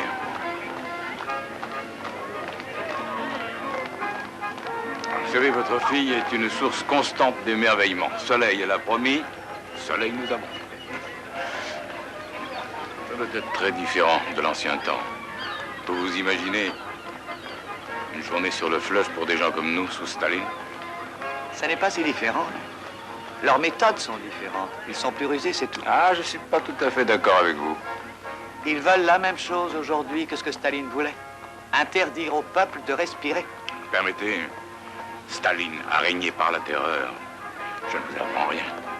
Le règne de l'arbitraire, la folie, il a assassiné des millions d'individus. Des millions, sans la moindre raison. Votre mari tué sans la moindre raison. Et vous, toutes ces années passées en exil ou dans des camps.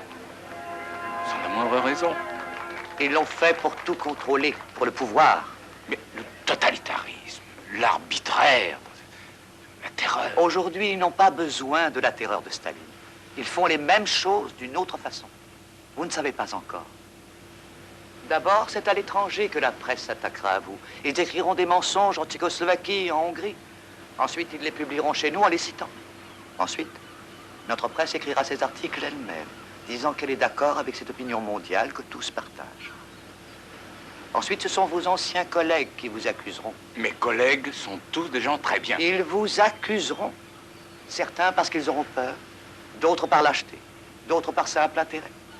Et certains parce qu'ils ne comprendront pas comment vous avez eu le courage de renoncer à vos privilèges pour une plus noble cause. Mais ce sont des savants. Ensuite, les syndicats, écrivains, architectes, techniciens seront sollicités pour vous accuser de tous les maux. Ils diront que vous êtes fou, que vous méritez l'asile, que vous êtes un criminel et qu'il faut vous enfermer. Et quand le pays entier sera ligué contre vous, ils s'en prendront alors à vos amis, à votre famille, parce que c'est ainsi qu'ils terrifient les autres.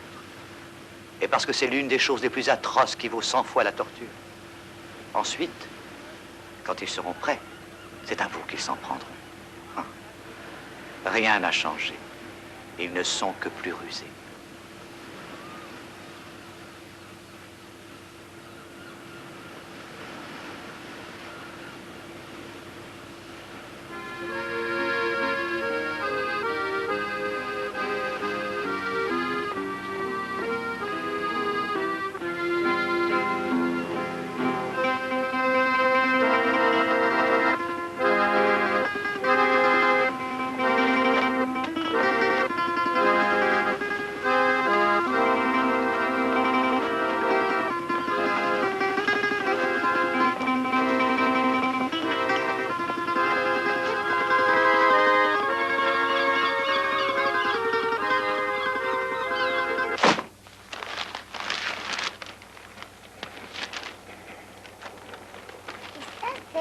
C'est maman, papa, grand-mère. Je suis là au milieu de tout le monde. Ah oui, c'est bien. Et ça, qu'est-ce que c'est? Ça, bah, c'est une chaise, hein? Ah, c'est joli. Provocateur, Sakharov fait des clins d'œil à l'Ouest. Il calomnie l'État soviétique. C'est devenu l'instrument d'une propagande hostile. Et c'est signé par 40 de tes collègues. Tes vieux amis. C'est vous, les défenseurs des droits de l'homme, et non pas le KGB, qui rendez la situation plus tendue. Sans vos agissements irréfléchis, il n'y aurait pas d'arrestation. Vous êtes l'ennemi d'une paix que des millions d'hommes ont payé de leur vie. Vous, Sakharov, qui avez bénéficié du meilleur système éducatif, des meilleurs soins médicaux, de la meilleure société des travailleurs au monde, vous calomniez cette société. Pour cela, nous, les métallurgistes, nous vous condamnons.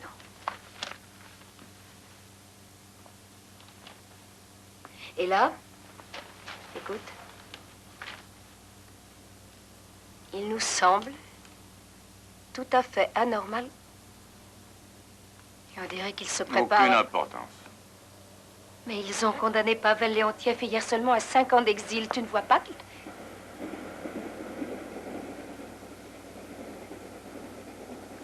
Alors, qu'est-ce que tu as dessiné pour moi, Anya? Je veux voir. Qu'est-ce que c'est? Tu n'as pas fini ta chaise, dis donc. C'est la famille. Mais non. Combien de pieds, une chaise?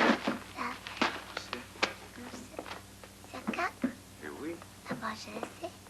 Andreï Dmitrievitch, nous avons décidé de republier notre bulletin des droits de l'homme. Il y a trop longtemps qu'on n'a pas publié un recensement des prisonniers politiques. Ah, oui, oui. Je n'agirai plus en cachette désormais. En agissant en cachette, on a 10, peut-être 20 copies qui circulent et on met tous ceux qui s'en occupent en danger. Je vais donner une conférence de presse et remettre le bulletin aux journalistes occidentaux. Et c'est comme ça qu'on arrivera à se faire entendre. Ils vont t'arrêter. Ils nous arrêteront de toute façon, quand ils voudront. Déjà?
Chérie, tu permets? Je vais te faire un dessin.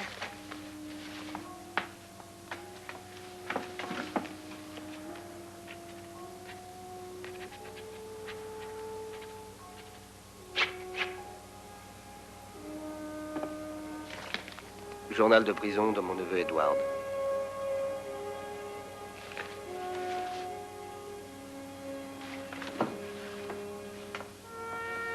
Merci, ma belle.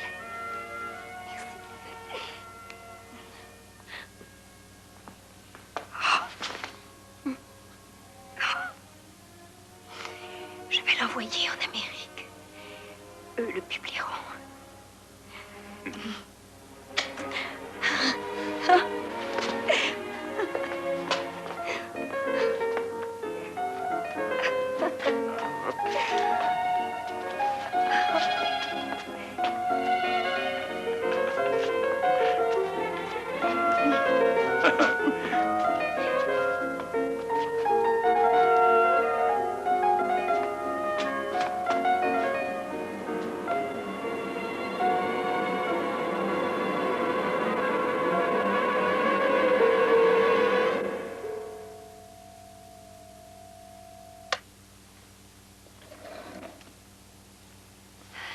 Lucia, depuis que tu as été blessée, on savait que ça arriverait. Chaque élévation de la pression à l'intérieur de tes yeux détruit les cellules sensibles à la lumière et réduit ton champ de vision de façon irréversible. Et sans une opération, tu peux être totalement aveugle dans 6 mois. Lucia, pourquoi n'es-tu pas venue me voir plus tôt? J'avais beaucoup à faire. Tu es médecin. Qu'est-ce que c'est que cette excuse ridicule? Je me suis remariée. Construire un nid a toujours été ta passion. Qui est-ce? Oh, tu veux le voir? Il attend à côté. Ne lui dis pas que c'est grave. Je préfère que... Alors je dois mentir et dire que c'est bénin. En tout cas, ne lui dis pas. Ne l'effraie pas. Bonne nouvelle. Excellente nouvelle. Je suis bonne pour une opération. Opération? Oh, c'est la routine. Elle a fait cette opération des milliers de fois déjà. Disons, des centaines. Et c'est la meilleure au monde. Permettez-moi de vous présenter ma très fidèle et chère camarade, docteur Lydia Kochatova. Mon nouvel époux, Andrei Dmitrievitch Sakharov. Alors, quand veux-tu opérer? Eh bien, il ne faudra pas attendre trop longtemps, 1 semaine, 2 ou plus. Le plus tôt sera le mieux.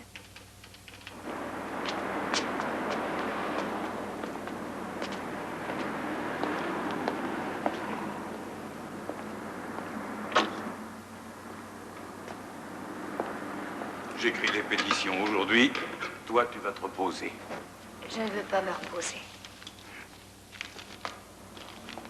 Ah, une lettre du KGB pour toi.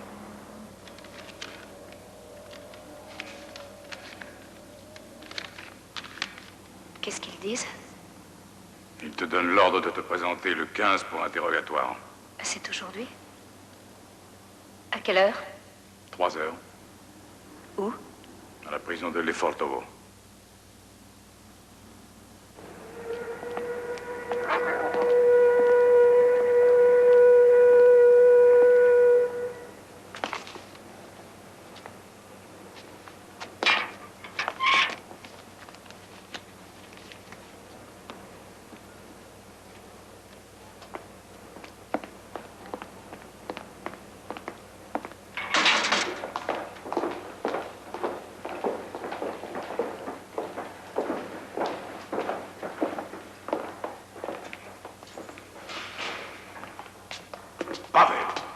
Elena, Andrei. Où est-ce qu'il t'envoie? En Sibérie, pour 5 ans d'exil. Où ça, en Sibérie? À Yakutia. On viendra te voir.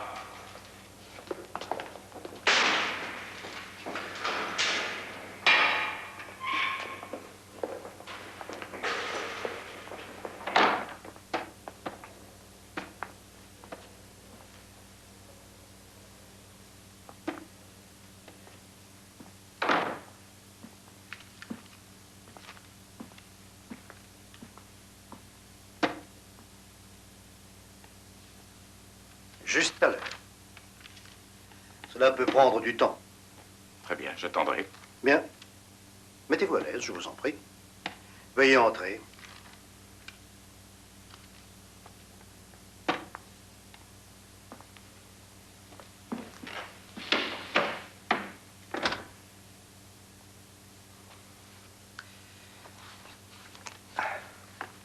Commençons par Edward Kuznetsov, le pirate de l'air, celui que vous appelez neveu, et dont vous avez fait passer le journal de prison à l'Ouest il y a 2 mois environ. Pourquoi avoir fait cela? Pour assurer sa publication, c'était mon devoir. Expliquez-moi un peu. Comment le monde connaîtrait-il les réalités de notre vie autrement? Ah, je vois. Croyez-vous que ce soit un acte de citoyen loyal de propager des mensonges? C'est la vérité. De propager les mensonges d'Edward Kuznetsov en dehors de nos frontières? Qui est l'objet de cet interrogatoire? C'est moi ou Edward Kuznetsov? Je n'en ai pas décidé encore.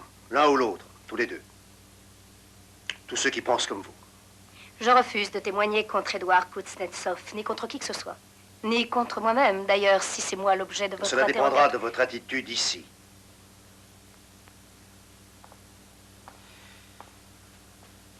Alors, commençons par Edward.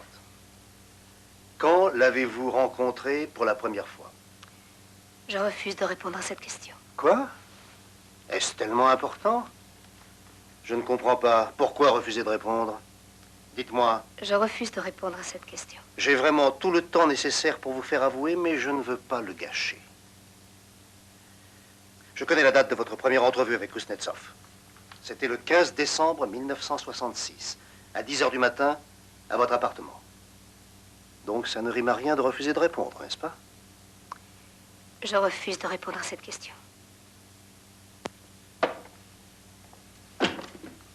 Vous ne semblez pas avoir conscience de la gravité de votre situation. Peut-être que vous devriez en discuter avec votre mari. Je vous retrouverai à 3 h demain. Alors pensez-y. Il y a une chose que vous n'avez pas bien comprise, peut-être. C'est que la peine de mort de Kuznetsov n'a pas été réduite à 15 ans de réclusion sans condition. Son rétablissement est possible à tout instant. Vous comprenez, n'est-ce pas? Je refuse de répondre à cette question. Vous comprendrez peut-être ceci. Son sort ne dépend que de vous. Sa vie est entre vos mains en ce moment. Vous comprenez? Je refuse de répondre à cette question. Demain après-midi, 3 h.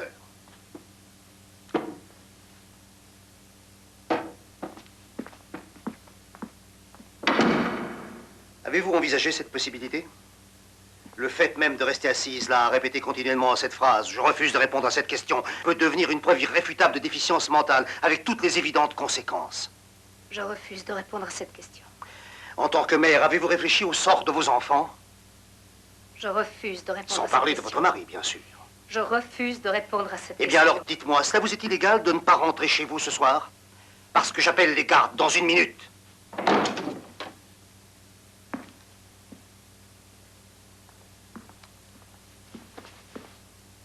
3 h demain.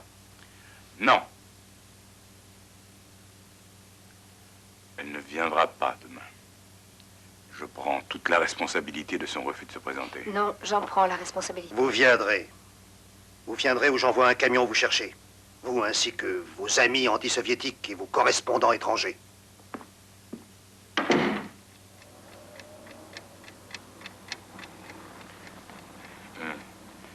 Je n'ai pas beaucoup de temps, messieurs.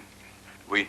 Madame Sakharov, croyez-vous que ces tracasseries du KGB soient destinées à atteindre votre mari? Oh oui. Monsieur Sakharov? Pas seulement moi, mais tous les dissidents. Nous sommes de plus en plus intimidés et menacés chaque jour. Notre ami Sergueï Kovalov Oui, c'est lui qui a remis à certains d'entre vous la liste a des été prisonniers arrêté. politiques. Nous pensons assister à son procès. Nous espérons vous y voir Ça aussi. peut être extrêmement utile. Utile, mais en quoi? Croyez-vous vraiment que l'opinion occidentale puisse agir sur le régime en place? Ah, énormément. Énormément, et pas seulement l'opinion publique, mais l'expansion des contacts avec l'Ouest, économique, technique, culturel, scientifique, ouvre tout un nouveau registre de possibilités. Il faudrait qu'on ait l'appui ferme de nos collègues de l'Ouest. Ils pourraient influencer notre gouvernement, chose que nous ne pouvons pas faire. Monsieur Sakharov, je connais votre pessimisme quant à la possibilité réelle d'attendre une amélioration du régime en Union soviétique. Et pourtant, vous et votre épouse prenez d'énormes risques, sachant pertinemment qu'à chaque minute, il pourrait ouvrir cette porte. Une question, pourquoi faites-vous cela? Eh bien, nous avons besoin de créer des idéaux, même si nous ignorons quelle route suivre pour les atteindre pleinement. Parce que si nous n'avons pas d'idéaux, alors il n'y a plus d'espoir. Et nous sommes complètement dans le noir, dans une espèce d'impasse tragique.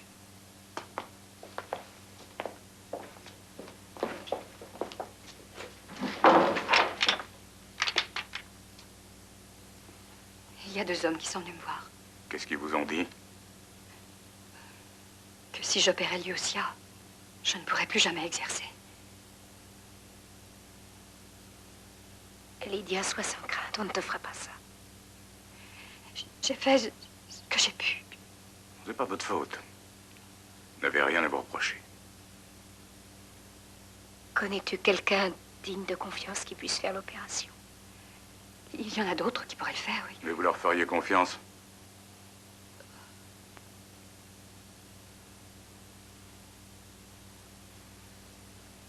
Il ne nous reste qu'une chose à faire. Il faut qu'on t'envoie à l'ouest pour pratiquer l'opération. Mais ils ne me laisseront pas partir. Crois-tu qu'ils soient tellement plus forts que nous? Remplissez ça, 2 exemplaires de chaque. Ramenez-nous une lettre de votre époux disant qu'il n'y voit pas d'objection, 6 photos d'identité et une invitation officielle de l'étranger. Le tout doit être certifié et authentifié et doit revenir ici. Et ensuite? Le dossier ira là. Nina? Nina? C'est Lyusia. De Moscou, mais qu'est-ce que tu crois? Il faut le nom d'un avocat connu à Kiev. Levitch, mais ils peuvent le lui interdire. En pleine forme, et toi? Ah, j'imagine que les enfants parlent italien comme des autochtones maintenant. Nina, j'aimerais que tu me rendes un petit service. Voilà, j'ai l'intention de venir en Italie, mais tu connais le règlement. C'est hors de question sans une invitation officielle. Oh, tu es merveilleuse, je savais que tu le ferais. Mais il y a un autre détail. J'aurais besoin du nom d'un bon chirurgien des yeux. Oui, j'ai un petit ennui. Il faut simplement que je me fasse opérer. Ah, dès que j'aurai un visa. Non, non, non, non. Ah, non, non, je viendrai seule. Mais parce qu'ils ne veulent pas le laisser partir.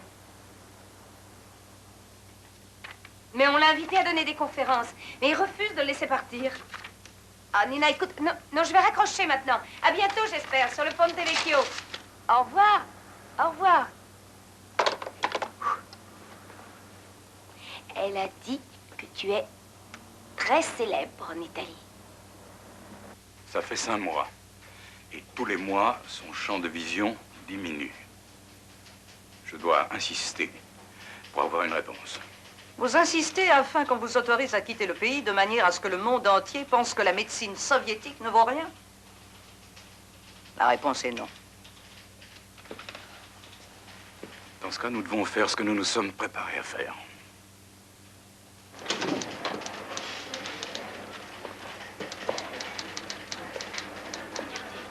C'est les Sakharov. Les Sakharov.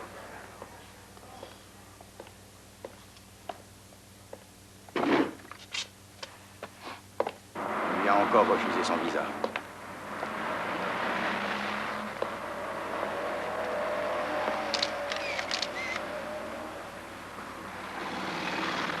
Nous vous avons prié de venir pour vous demander votre aide. Seuls, nous ne pouvons plus rien. Si quelqu'un, un confrère ou bien un humaniste, entend mon appel, qu'il sache que c'est notre seul espoir. Monsieur Sakharov, comme peut-être le docteur Handler de l'Académie nationale des sciences d'Amérique? Ah, oui, bien sûr. Certains accords ont été passés avec l'Académie soviétique pour des échanges d'aide technique, si lui voulait nous entendre. Mais monsieur, ça y est.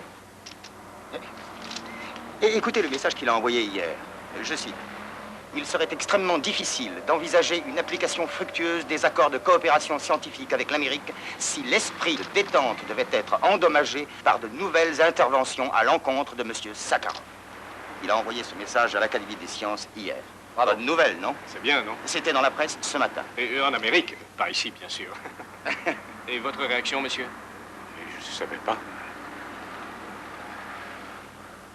Puis-je le voir, s'il vous plaît?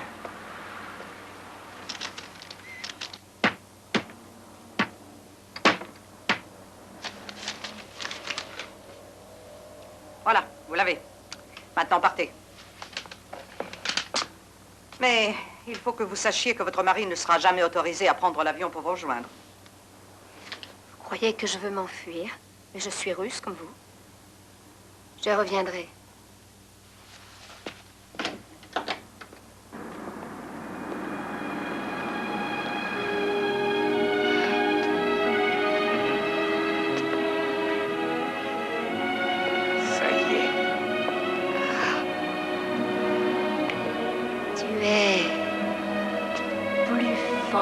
Beaucoup plus fort qu'eux.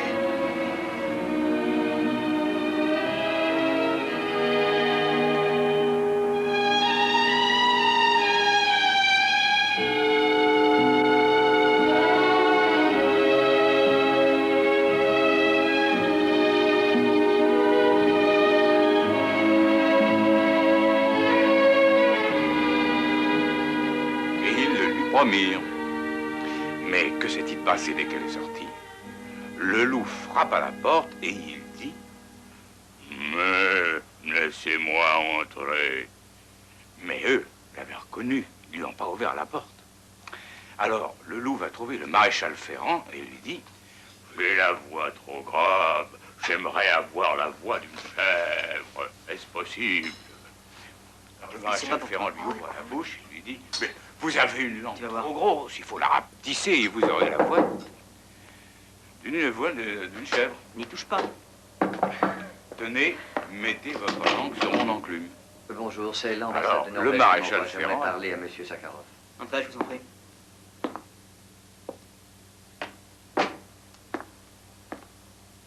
Académicien Sakharov, je suis le premier secrétaire de l'ambassade du Royaume de Norvège. Je viens vous présenter les compliments de Monsieur l'ambassadeur et vous offrir ces roses en l'honneur de votre désignation en tant que lauréat du prix Nobel de la paix.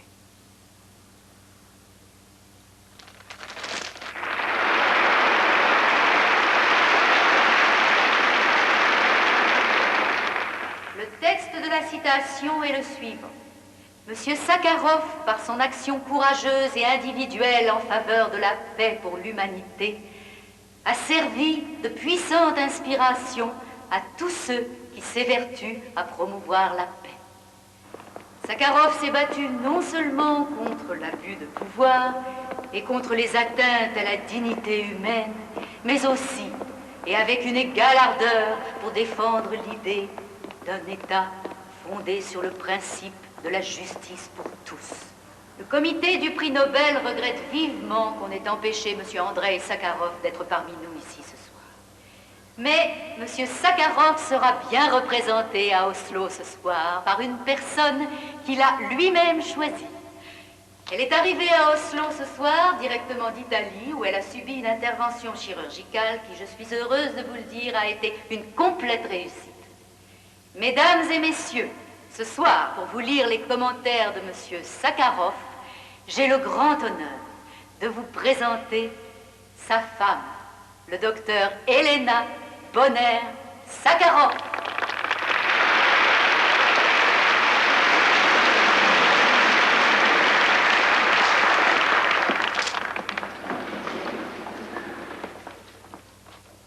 La paix, le progrès et les droits de l'homme sont trois objectifs indissolublement liés. Il est impossible d'atteindre l'un d'eux sans tenir compte des autres. En ce qui concerne la question des droits de l'homme, j'aimerais parler principalement de mon propre pays. Je revendique l'autorisation de me présenter comme témoin de la défense de Sergueï Kovalov. Aujourd'hui même, vous avez vendu votre pays à la Norvège contre 30 petits deniers d'argent. Vous n'avez aucun droit ici. En tout cas, je veux que sa femme soit autorisée à être présente à son procès.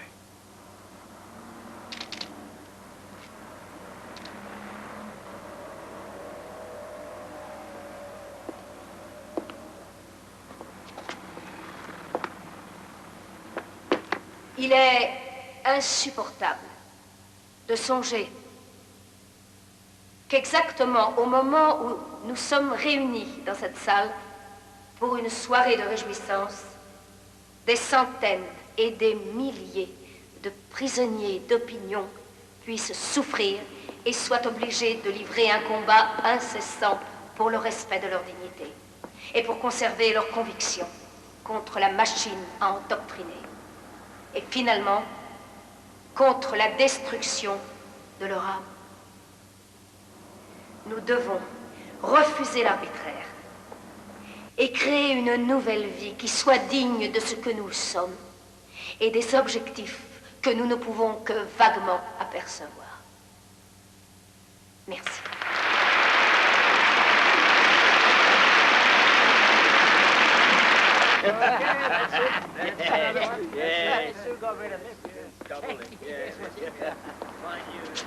« 10 ans. 7 ans d'emprisonnement, 3 ans d'exil intérieur.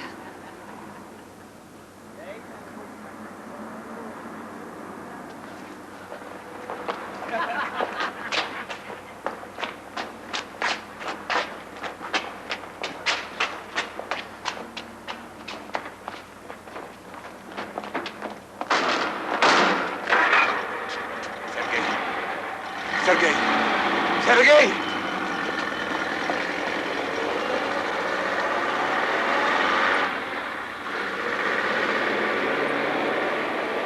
Le peuple de Norvège a spécialement approuvé le choix du lauréat du prix Nobel de la paix.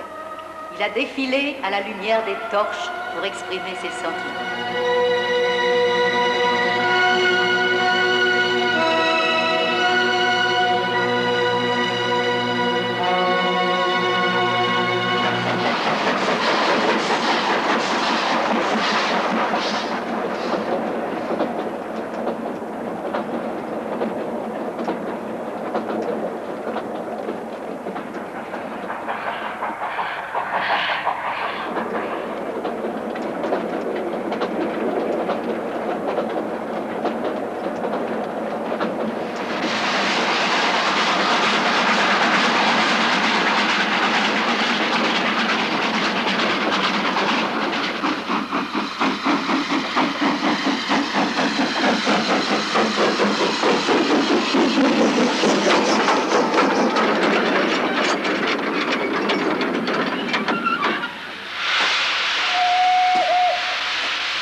Excusez-moi, pouvez-vous me dire où habite Pavel Leontiev?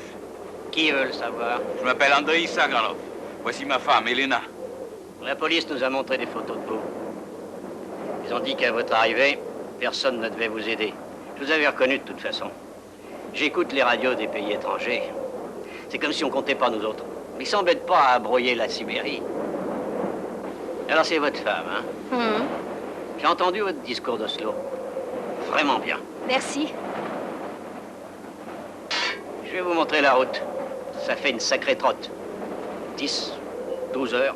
J'ai pas de voiture, sinon je vous aurais accompagné. Et vous n'avez pas peur de la police? La police? Vous partez maintenant? La nuit va tomber.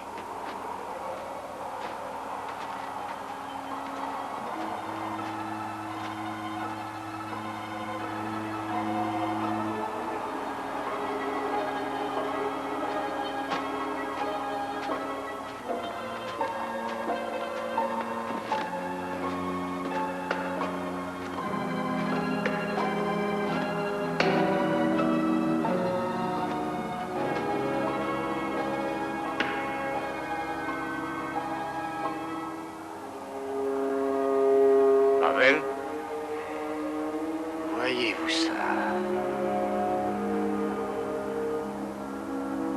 On a apporté de quoi faire un pique-nique.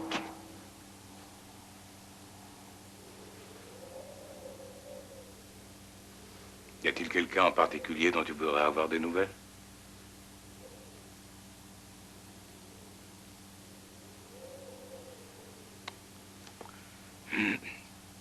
Il y a une chose que je regretterai toujours. Tu vois, c'est la dernière fois où j'ai vu Valérie. J'ai été méchant envers lui. J'étais idiot. Il a eu raison d'aller en Amérique. Même si on l'empêche de revenir maintenant. Il savait que tu ne resterais pas fâché contre lui.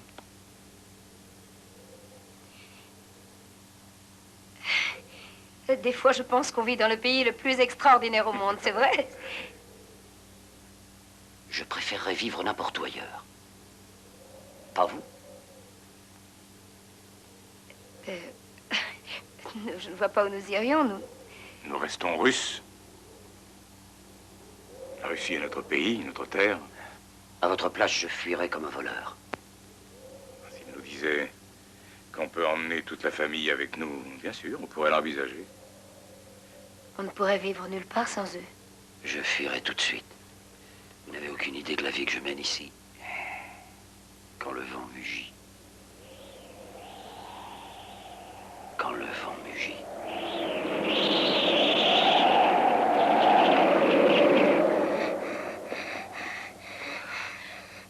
Lucia!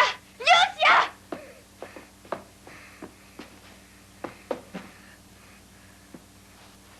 Donne-moi mon sac. Une ambulance.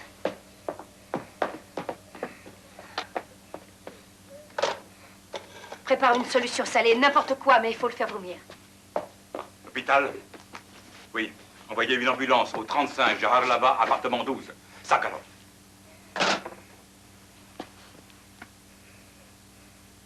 Qu'est-ce qu'il a? Je ne sais pas encore. Je crois que... Peut-être que je sais. Est-ce que ça peut être un empoisonnement?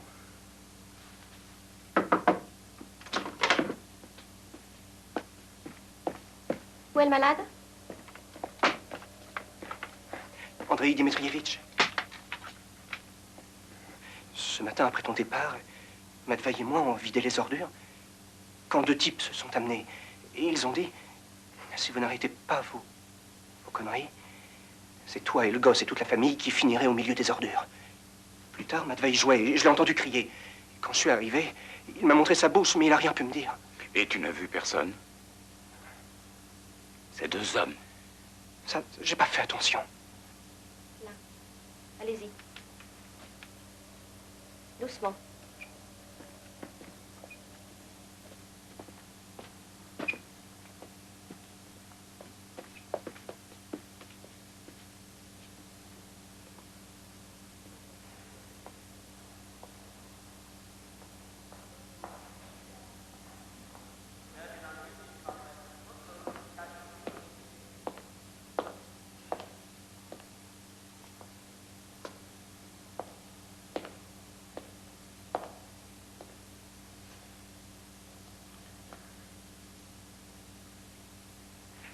Efrem, tu vas emmener Tania et les enfants, vous allez quitter le pays.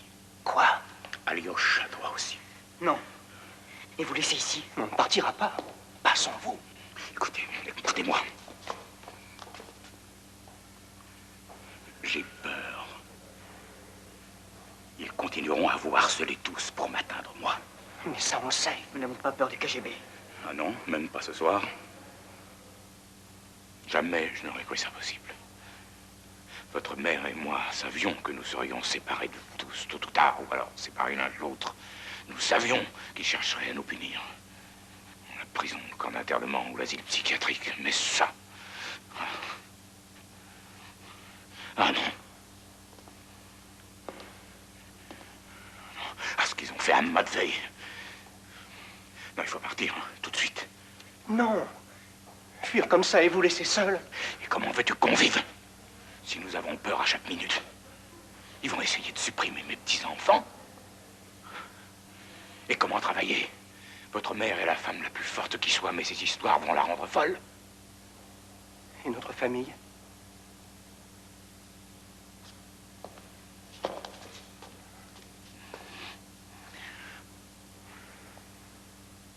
Nous resterons la même famille. Séparés pour un temps.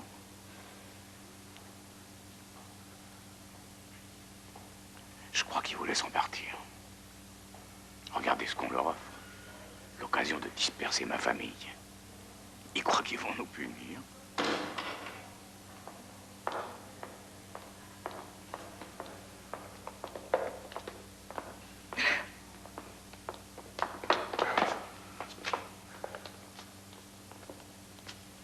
Il est tiré d'affaire. Il faut les faire partir d'ici.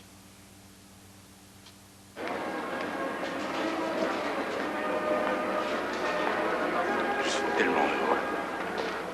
Et tu sais pourquoi je suis heureux? Je te vois déjà en Amérique avec des tas de nouveaux amis, avec de merveilleuses personnes qui t'aimeront autant que moi.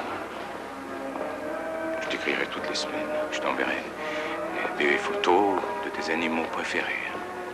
Je sais que tu t'amuseras beaucoup là-bas.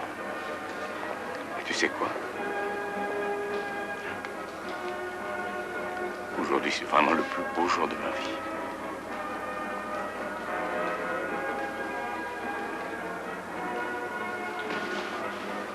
Arrivée du vol 612 en provenance de Zagreb. Ça, c'est interdit. Votre attention, s'il vous plaît. Interdit, ça va pas? La compagnie LOT annonce un retard de 10 minutes sur son vol 612.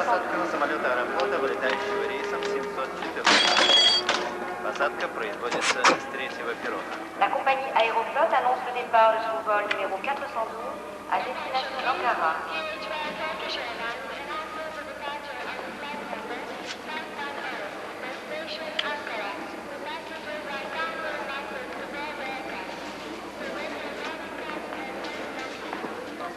Occupe-toi bien d'elle. En attendant qu'elle ait son visa. Ça prendra que quelques jours. Oh oui, ils ne vous empêcheront pas de vous marier.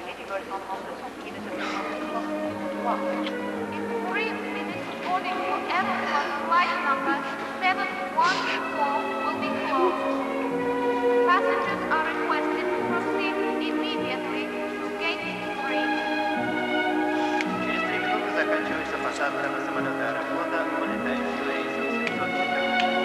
Просьба к пассажирам срочно пройти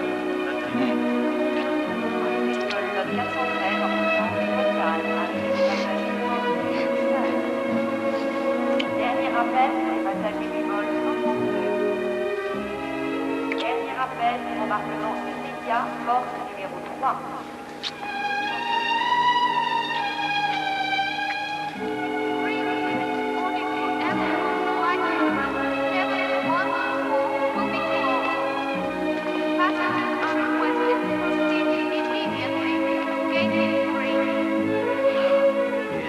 Заканчивается посадка на самолет аэрофлота, вылетающий рейсом 704.